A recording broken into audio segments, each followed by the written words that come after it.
Pues hoy en Agenda Colombia tenemos un tema muy especial y una invitada muy especial. Se trata de la canciller, la ministra de Relaciones Exteriores, doctora María Ángela Holguín. Bienvenida a Agenda Colombia. Muchas gracias, John Jairo. Bueno, estamos con la señora canciller porque hay noticias muy importantes y la última quizás de la semana tiene que ver con el Plan Fronteras, una decisión que adoptó el Consejo Nacional de Política Económica y Social COMPES en la ciudad de Cúcuta, donde nos encontramos con la ministra. Ministra, ¿en qué consiste ese Plan Fronteras para la Prosperidad? Bueno, el Plan Fronteras para la Prosperidad lleva desde que iniciamos el gobierno en agosto del 2010, lo pusimos en marcha en la Cancillería.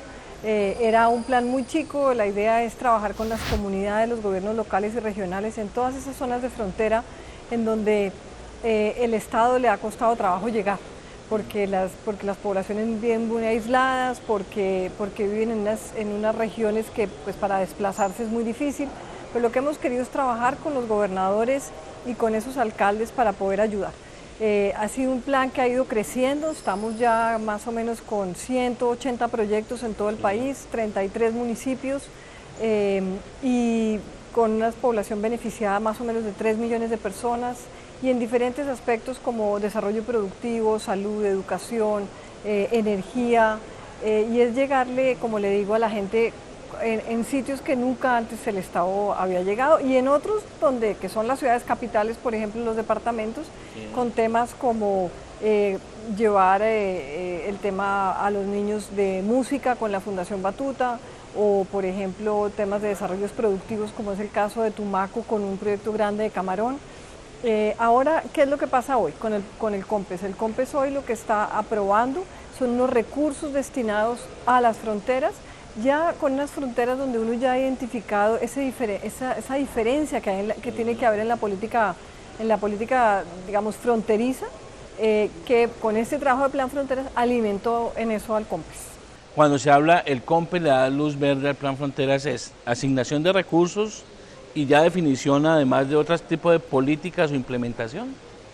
Pero, a ver, son dos cosas distintas, porque el COMPES lo que está aprobando y le está diciendo al resto de los ministerios es como el compromiso que tiene el gobierno frente a las poblaciones fronterizas. No necesariamente está apoyando al Plan Fronteras, ni va a haber recursos para Plan Fronteras, ni para proyectos que el Plan Fronteras ya tiene. Pero digamos que lo que se está haciendo con el COMPES, que para nosotros lo importante es mejorar la situación de la población fronteriza. No importa que no apoye el Plan Fronteras, es cómo los ministerios y cómo las diferentes entidades del Estado tienen que llegar a esas poblaciones fronterizas. Estamos emitiendo obviamente desde Cúcuta, esto se aprobó en Cúcuta el sábado pasado. Para un habitante que nos está viendo hoy en la ciudad fronteriza, se estará preguntando, ¿y a mí en qué me beneficia? ¿Cómo voy yo? Bueno, lo que ahora hay, digamos, seguridad, como lo que son todos los documentos COMPES, es que hay recursos para los diferentes proyectos y para las diferentes áreas en las regiones fronterizas. Eso pues se trabaja con las gobernaciones, con los alcaldes, y yo creo que en algo lo va a beneficiar, porque ya cuando el documento COMPES entrega los recursos, pues quiere decir que eso es una prioridad para el gobierno y que esa población va a ser prioritaria. En el caso de Cúcuta, y permítame meterme un poco en temas de coyuntura, aquí se quejan mucho de problemas porque obviamente el país vecino pues tiene sus problemas, obviamente el que los quiera entender o los interpreta como sea, no es el caso de nosotros interpretar el problema, pero ser tan pegado a esta frontera ha generado todos estos problemas. ¿Esto también contribuye seguramente a esas coyunturas? Bueno, el tema de Cúcuta y Venezuela pues ya lleva bastante tiempo porque desde que se rompieron, digamos, las relaciones con Venezuela en el gobierno anterior y ya se empezó a deteriorar el comercio, cayó de 7.000 millones de dólares a, creo que si llegamos a 3.000 es mucho, en donde muchas de las empresas de Cúcuta digamos que parte de su sostenimiento era el comercio con Venezuela, pues lo perdieron. Usted sabe que Cúcuta está mucho más conectada a Venezuela que al interior del país, en donde la población venezolana que venía a comprar era muy importante. Esa población venezolana, por la situación económica por la cual atraviesa Venezuela, pues también ha dejado de venir, entonces Cúcuta también ha dejado de vender. El tema del contrabando es igualmente muy complejo porque como está entrando los productos subsidiados por Venezuela, pues obviamente Colombia es un lugar con que le sale mucho menos costoso y pues desafortunadamente el contrabando ha sido muy alto y todas esas cosas son las que han perjudicado a la ciudad de Cúcuta. El presidente ha tomado unas medidas específicas para la ciudad de Cúcuta hace más o menos 15 días que estuvimos acá en Cúcuta. Esto del Plan Fronteras y el caso del COMPES son esos proyectos de desarrollo fronterizo que muchas veces ni la gobernación tiene recursos, ni los ministerios tienen recursos, y lo que queremos es que sí los haya y por eso la importancia del documento. Ministra, tenerla aquí a usted me despierta ese espíritu de reportero de toda la vida. Déjeme hacerle una pregunta de coyuntura, si la quiere contestar bien, si no, no hay ningún inconveniente.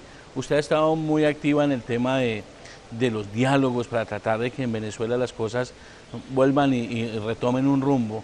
Le puedo preguntar sobre esa gestión, si hay algo que le podamos contar en esta mañana de lunes a los colombianos. Pues bueno, hemos venido trabajando con los cancilleres de Brasil y de Ecuador y con el nuncio apostólico que está en Venezuela. Esta semana tenemos reunión el día jueves a retomar esos diálogos. Esta primera fase ha sido como una fase más, como yo le diría, como de catarsis, donde los dos lados se han dicho mucho de lo que tienen. O sea, no había reuniones entre gobierno y oposición desde hace 15 años, entonces digamos que parte de todo este tema es que han estado, pues los ha enfocado el pasado en vez de mirar el futuro y las soluciones, pero bueno, nosotros estamos para eso, para ayudarles a mirar soluciones y a mirar, digamos, cómo pueden avanzar. Ha habido momentos complejos esta semana que pasó, otra vez el tema de los estudiantes, le hemos dicho mucho al gobierno venezolano que tratemos de avanzar y para que la gente crea en el diálogo, donde yo creo que no hay ninguna otra solución en Venezuela que un diálogo entre el gobierno y la oposición, en donde hay una oposición que cree en ese diálogo. Y bueno, esperamos que esta semana las cosas avancen, ya están sobre la mesa, digamos, esas prioridades que quiere la oposición y igualmente el gobierno, y sobre eso es que hay unas reuniones técnicas, unos comités técnicos que se han reunido la semana pasada y donde vamos a ver los resultados esta semana. Así que esperamos que al final de esta semana por lo menos veamos ya más luz. Señora Canciller, otra noticia muy importante en los últimos días es la decisión de la Corte Constitucional sobre el tema del Pacto de Bogotá y la controversia por el fallo de La Haya sobre el tema de nuestra frontera con Nicaragua. Un poco los colombianos pues son bombardeados con muchas noticias, con muchas versiones, pero aquí en este espacio queremos que usted nos cuente qué significa esa decisión de la Corte Constitucional. Bueno, nosotros habíamos dicho desde un principio, desde el 19 de noviembre del 2012, cuando salió el fallo, que el fallo era de difícil implementación, que la gente decía, bueno, implementación, ¿qué quiere decir? Pues aplicar el fallo, porque la Constitución del 91 era muy clara en decir que los límites no se cambiaban sino por tratados. ¿Eso qué quiere decir? Que los límites no podían ser cambiados por fallos de tribunales. Esto lo que nos llevó, y fue por eso que se hace esa demanda de inconstitucionalidad ante la Corte Constitucional de los artículos de ese Pacto de Bogotá que permiten a la Corte Internacional de Justicia poder tomar una decisión como la que tomó, que cambiaríamos los límites del país. Esto que hace la Corte Constitucional pues es darnos la razón, algo muy importante, después de mucha crítica que decían que lo hacíamos un poco por ganar tiempo, pero estábamos convencidos que sí, que cualquier decisión distinta a lo que la Constitución nos estaba diciendo, pues era muy complicado para el gobierno. Lo que la Corte nos acaba de decir, tienen razón, los tratados es constitucional, o sea, no declarar la inconstitucionalidad, pero condicionada, es decir, no para un cambio de límites. Entonces, y reitera, falta que nos leamos todo el fallo, porque como usted sabe, John Jairo, la Corte saca comunicados y se demora un poco en entregar los fallos, estamos esperando que salga el fallo para leerlo muy cuidadosamente. Es que dice tiene que haber un tratado ratificado por el Congreso de la República. Entonces, vamos a esperar, como le digo, y seguramente avanzaremos en ese sentido. ¿Es una negociación con Nicaragua? Es una negociación con Nicaragua. ¿Solo con Nicaragua? No solo con Nicaragua, porque los demás, la Corte toma decisiones frente a un Estado con Estado y no que repercute en los terceros estados. Entonces, como ningún otro estado intervino en este proceso, nada de los tratados que tenemos con los otros países se vio afectado. Dado esto, uno de los sanandresanos que muchas veces van y también les dicen muchas cosas y bueno, les inventan un poco de cuentos, ese mensaje final para los sanandresanos frente a esta decisión. Mire, yo creo que la señora gobernadora ha sido muy clara en estos días cuando dice los sanandresanos queremos participar y nosotros estamos convencidos que eso debe ser así. En el momento en que se dé, como le digo, primero queremos ver el fallo, en el que se dé cualquier conversación con Nicaragua, siempre estarán los sanandresanos representados en esto.